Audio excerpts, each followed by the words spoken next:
ಇಂದಿನ ಪರಿಸ್ಥಿತಿ ಹೆಂಗಿದೆ ಅಂತ ಹೇಳಿದ್ರೆ, ಎಚ್ ಡಿ ಕೋಟೆ ಕ್ಷೇತ್ರದಲ್ಲಿ ಗೆಲ್ಬೇಕಾದ್ರೆ ಕೃಷ್ಣ ನಾಯಕರು ರಾಮನು ಆಗ್ಬೇಕು, ಕೃಷ್ಣನು ಆಗ್ಬೇಕು.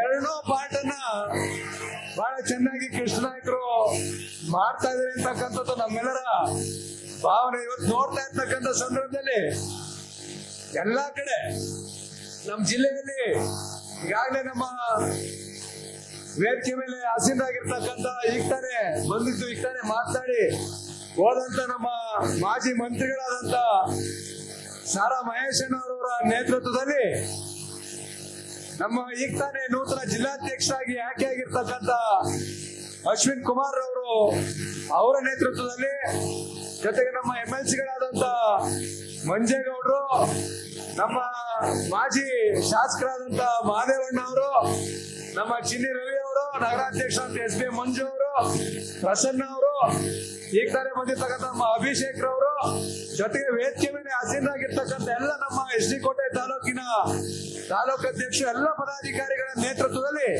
ಇವತ್ತೆಲ್ಲ ನಮ್ಮ ಇಡೀ ಜಿಲ್ಲೆ ಮಾಡ್ಕೊಂಡು ಬಂದು ಇವತ್ತು ಎಚ್ ಡಿ ಕೋಟೆ ಕ್ಷೇತ್ರದ ಬಹಳ ಅದ್ಭುತವಾದಂತಹ ಕಾರ್ಯಕ್ರಮವನ್ನು ಆಯೋಜನೆ ಮಾಡಿದ್ದೀರಿ. ಈಗಾಗಲೇ ಮಹೇಶ್ ಅಣ್ಣ ಹೇಳ್ತಾ ಇದ್ರು, ಇಡೀ ರಾಜ್ಯದಲ್ಲಿ 1989ನೇ ಇಸ್ವಿಯಲ್ಲಿ ಸನ್ಮಾನ್ಯ ಶ್ರೀ ಎಚ್ ಡಿ ದೇವೇಗೌಡ ಅಪ್ಪಾಜಿಯವರು ತಮ್ಮದೇ ಪಕ್ಷವನ್ನ ಸ್ಥಾಪನೆ ಮಾಡಿದಂತ ಸಂದರ್ಭದಲ್ಲಿ ಇಡೀ ರಾಜ್ಯದಲ್ಲಿ 2 ಸೀಟ್ ಗೆದ್ರು. ಒಂದು ಎಚ್ ಡಿ ಕೋಟೆ ಕ್ಷೇತ್ರದಲ್ಲಿ ವೆಂಕಟೇಶ್ ಅವರು, ವೇಮಗಲ್ ಕ್ಷೇತ್ರದಲ್ಲಿ ಕೃಷ್ಣೇಗೌಡರು, ನಮ್ಮ ಇಬ್ಬರೇ ಗೆದ್ದಂತವ್ರು. ಕೃಷ್ಣ ಬೈರೇಗೌಡರು ಇವಾಗ ಈ ಕ್ಷೇತ್ರದ ಕುರುಬ ಸಮಾಜದ ಮುಖಂಡರಿಂದ ಭವಿಷ್ಯದ ನಾಯಕರಿಗೆ ಕುರಿ ಕೊಡುವ ಮುಖಾಂತರ ಒಂದು ಸನ್ಮಾನ ಕಾರ್ಯಕ್ರಮ. ವೇಮಗಲ್ ಕ್ಷೇತ್ರದಲ್ಲಿ ಬೈರೇಗೌಡರು, ನಮ್ಮ ಎಚ್ ಡಿ ಕೋಟೆ ಕ್ಷೇತ್ರದಲ್ಲಿ ವೆಂಕಟೇಶ್ ಅವರು ಆಯ್ಕೆಯಾಗಿದ್ರು. ಬಹಳ ಕೃಷ್ಣ ಬೈರೇಗೌಡರು, ನಮ್ಮ ಬೈರೇಗೌಡರು ಇವತ್ತು ಈ ಒಂದು ವೇದಿಕೆ ನೋಡ್ತಾ ಇದ್ರೆ ಬಹಳ ಸಂತೋಷ ಆಗುತ್ತೆ.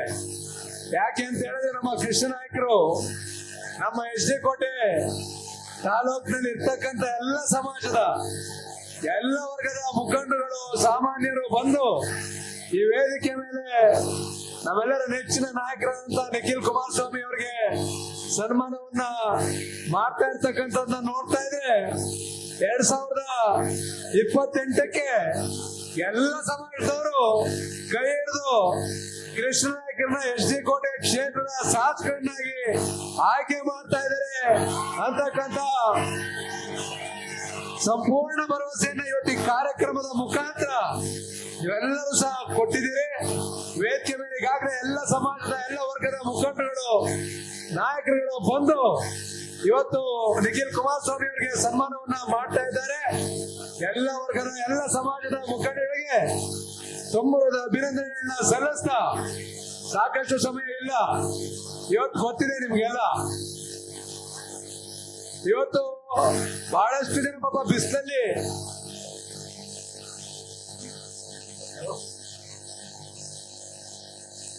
ಈಗ ಸಾಕಷ್ಟು ಜನ ನಮ್ಮ ಪಕ್ಷದ ಮುಖಂಡರು, ಕಾರ್ಯಕರ್ತರು, ಅವ್ರಿಗೆ 70 ವರ್ಷ ಆಗಿದೆಯೋ 80 ವರ್ಷ ಆಗಿದೆಯೋ, ಮಹಿಳೆಯರಿದಾರೋ ಆ ಬಿಸಿಲಲ್ಲಿ ಅಷ್ಟೊತ್ತಿಂದ ನಿಂತವ್ರಲ್ಲಿ. ಎಷ್ಟೊತ್ತಿಂದ 12 ಗಂಟೆಗೆ ನಾವು ಬಂದಾಗ 12 ಕಾಲು ಅಷ್ಟೊತ್ತಿಂದ ಅಲುಗಾಡದೆ ಅವರೆಲ್ಲರೂ ಸಹ ನಿಖಿಲ್ ಕುಮಾರಸ್ವಾಮಿ ಅವರ ಭಾಷಣವನ್ನ ಕೇಳಿಸ್ಕೊಳ್ಳಬೇಕು ಅಂತ ಹೇಳಿ ಅಲ್ಲಿ ನಿಂತಿದ್ದಾರೆ. ತಲೆ ಮೇಲೆ ಟವಲ್ ಹಾಕೊಂಡು ಯಾವುದೇ ಬಿಸಿಲಿಗೆ ಜಗದೆ ಅಲ್ಲಿ ನಿಂತವ್ರೆ ನಮ್ಮ ಪಕ್ಷದ ನಿಷ್ಠಾವಂತ ಕಾರ್ಯಕರ್ತರುಗಳು, ನಮ್ಮ ಪಕ್ಷದ ಮುಖಂಡರುಗಳು ಅಲ್ಲಿ ನಿಂತಿದ್ದಾರೆ. ಬಹುಶಃ ಇವತ್ತು ಅವರೆಲ್ಲರ ಅಭಿಮಾನವನ್ನ ನೋಡಿದ್ರೆ ಕೃಷ್ಣ ನಾಯಕರು ಶಾಸಕರಾಗ್ತಕ್ಕಂಥ ಯಾವುದೇ ಅನುಮಾನ ಇಲ್ಲ. ನಮ್ಮ ರಾಜ್ಯದಲ್ಲಿ 2028ಕ್ಕೆ ಕುಮಾರಣ್ಣ ಅವರು ಮತ್ತೊಮ್ಮೆ ಈ ರಾಜ್ಯದ ಮುಖ್ಯಮಂತ್ರಿ ಆಗ್ತಕ್ಕಂಥ ಎಲ್ಲ ಅವಕಾಶಗಳನ್ನ ತಾವುಗಳು ಇವತ್ತು ಆ ಬಿಸಿಲಲ್ಲಿ ನಿಂತು ಏನು ಈ ಕಾರ್ಯಕ್ರಮವನ್ನು ವೀಕ್ಷಣೆ ಮಾಡ್ತಾ ಇದ್ದೀರಿ, ನಿಮ್ಮೆಲ್ಲರ ಆಶೀರ್ವಾದ ನಮ್ಮ ಕುಮಾರಣ್ಣ ಅವ್ರ ಮೇಲೆ ಇದೆ ಅಂತಕ್ಕಂಥ ವಿಶ್ವಾಸವನ್ನ ತಾವೆಲ್ಲರೂ ಸಹ ವ್ಯಕ್ತಪಡಿಸಿದ್ದೀರಿ. ಈ ವೇದಿಕೆ ಮೇಲೆ ನನ್ನ ಪಕ್ಕದಲ್ಲಿ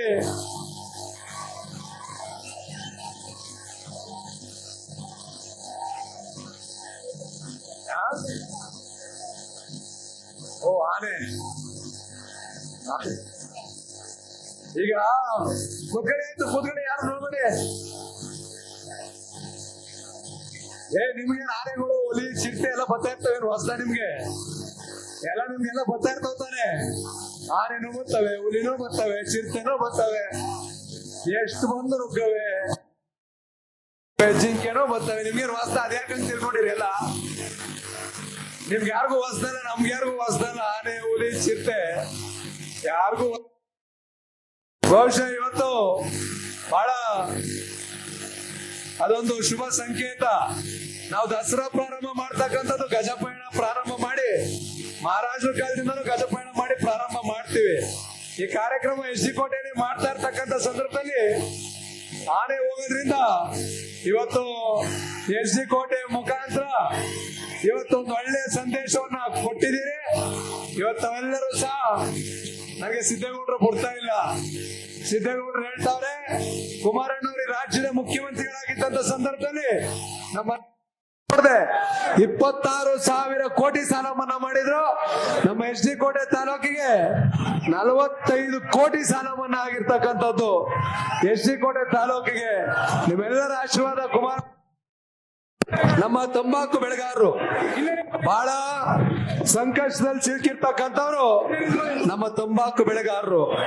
ನಮ್ಮ ಕಳೆದ ವರ್ಷ ಇದೇ ಸಂದರ್ಭದಲ್ಲಿ ನಿಖಿಲ್ ಕುಮಾರಸ್ವಾಮಿ ಅವರ ನೇತೃತ್ವದಲ್ಲಿ, ಕುಮಾರಣ್ಣವರ ನೇತೃತ್ವದಲ್ಲಿ ಪಿಯೂಷ್ ಗೋಯಲ್ ಅವರನ್ನ ಭೇಟಿ ಮಾಡಿ ಅವತ್ತು ಸಹ ನಮ್ಮ ರೈತರಿಗೆ ನ್ಯಾಯವನ್ನ ಕೊಡಿಸ್ತಕ್ಕಂಥ ಕೆಲಸವನ್ನ ಮಾಡಿದ್ವಿ.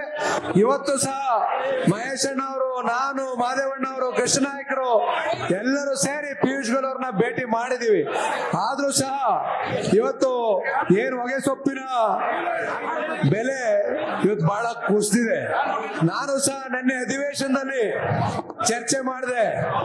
ಇವತ್ತು ರಾಜ್ಯ ಸರ್ಕಾರ ಒಂದು 50 ರೂಪಾಯಿ ಬೆಂಬಲ ಬೆಲೆಯನ್ನು ನಮ್ಮ ಹೊಗೆ ಸೊಪ್ಪು ರೈತರಿಗೆ ಕೊಡಬೇಕು ಅಂತಕ್ಕಂಥ ಒತ್ತಾಯವನ್ನ ನಮ್ಮ ಅಧಿವೇಶನದಲ್ಲಿ ಮಾಡಿದ್ದೀನಿ.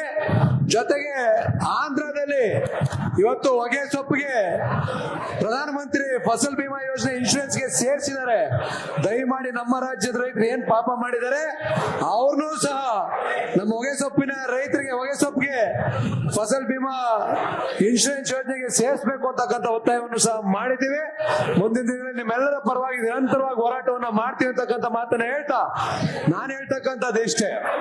ಇವತ್ತು ನಿಖಿಲ್ ಕುಮಾರಸ್ವಾಮಿ ಅವರು ಇಡೀ ರಾಜ್ಯದಲ್ಲಿ ಇವತ್ತು ಸುಮಾರು 12-13 ಸಾವಿರ ಕಿಲೋಮೀಟರ್ ಪ್ರಯಾಣವನ್ನ ಮಾಡಿ 62-63 ವಿಧಾನಸಭಾ ಕ್ಷೇತ್ರಗಳನ್ನ ಸುತ್ತಾಡಿ ಕುಮಾರಣ್ಣ ಅವರ ಅನುಪಸ್ಥಿತಿಯಲ್ಲಿ ನಮ್ಮ ರಾಜ್ಯದ ಪ್ರತಿ ಮೂಲೆಗಳಲ್ಲಿ ನಮ್ಮ ಪಕ್ಷದ ಕಾರ್ಯಕರ್ತರ ಕಷ್ಟ ಸುಖಗಳನ್ನ ಕೇಳಬೇಕು, ನಮ್ಮ ಪಕ್ಷದ ಕಾರ್ಯಕರ್ತರನ್ನ ಉಳಿಸ್ಬೇಕು, ಬೆಳೆಸಬೇಕು, ನಮ್ಮ ಪಕ್ಷವನ್ನು ಅಧಿಕಾರಕ್ಕೆ ತರಬೇಕು ಅಂತೇಳಿ ಹೋರಾಟವನ್ನ ಮಾಡ್ತಾ ಇದ್ದಾರೆ. ನಾವೆಲ್ಲರೂ ಸಹ ಅವ್ರ ಜೊತೆ ಇರ್ತೀವಿ, ಅವ್ರ ಕೈಯ ಬಲಪಡಿಸ್ತೀವಿ.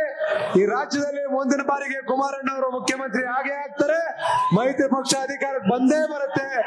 ಜೊತೆಗೆ ಮುಂದೊಂದು ದಿನ ನಮ್ಮ ರಾಜ್ಯದಲ್ಲಿ ಇವತ್ತೇನು ನಮ್ಮ ಯುವಕರು, ಮಹಿಳೆಯರು, ಹಿರಿಯರು ಎಲ್ಲರ ಆಶಾವಾದ ಒಂದೇ, ವಿಶೇಷವಾಗಿ ನನ್ನಂತ ಯುವ ಶಾಸಕರು, ನಮ್ಮೆಲ್ಲ ಯುವ ಮಿತ್ರರು, ನಮ್ಮೆಲ್ಲ ನಾಯಕರ ಆಶಾವಾದ ಏನಪ್ಪಾ ಅಂತ ಹೇಳಿದ್ರೆ, ನಿಖಿಲ್ ಕುಮಾರಸ್ವಾಮಿ ಅವರು ಕಷ್ಟಪಟ್ಟು ಹಗಲು ರಾತ್ರಿ ಕಷ್ಟಪಟ್ಟು ನಮ್ಮ ಪಕ್ಷವನ್ನ ಕಟ್ತಾ ಇದ್ದಾರೆ, ಬೆಳೆಸ್ತಾ ಇದ್ದಾರೆ, ಹೋರಾಟವನ್ನ ಮಾಡ್ತಾ ಇದ್ದಾರೆ. ಮುಂದೊಂದು ದಿನ ನಿಮ್ಮೆಲ್ಲರ ಆಶೀರ್ವಾದ ಅವ್ರ ಮೇಲೆ ನಮ್ಮ ರಾಜ್ಯದ ಮುಖ್ಯಮಂತ್ರಿ ಆಗ್ತಾರೆ ಅಂತಕ್ಕಂಥ ಒಂದು ವಿಶ್ವಾಸವನ್ನ ಈ ಸಂದರ್ಭದಲ್ಲಿ ಎಸ್.ಡಿ. ಕೋಟೆಯಲ್ಲಿ ವ್ಯಕ್ತಪಡಿಸ್ತಾ, ಹೆಚ್ಚಿಗೆ ಸಮಯ ಆಗೋಗಿದೆ. ನಮ್ಮ ಕೃಷ್ಣ ನಾಯಕರು ಯಾರು ಹೇಳ್ತಾರೆ?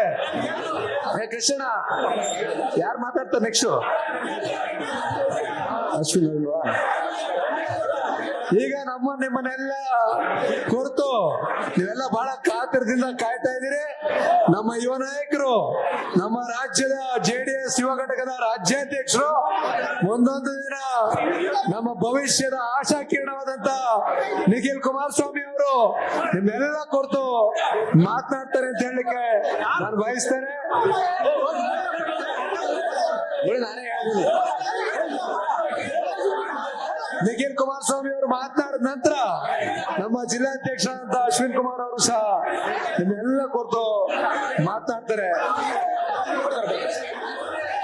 ಇದೀಗ ಇಲ್ಲೇ ಬಂದವ್ರೆ ಹೇಳಾಯ್ತಲ್ಲ ಬಿಡಿ. ನಾನೇ if you like this video ಬೇಗ ಲೈಕ್ ಮಾಡಿ, ಕಾಮೆಂಟ್ ಮಾಡಿ, ಶೇರ್ ಮಾಡಿ ಹಾಗೂ ಯೋಯೋ ಟಿವಿ ಕನ್ನಡವನ್ನು ಸಬ್ಸ್ಕ್ರೈಬ್ ಮಾಡಿ.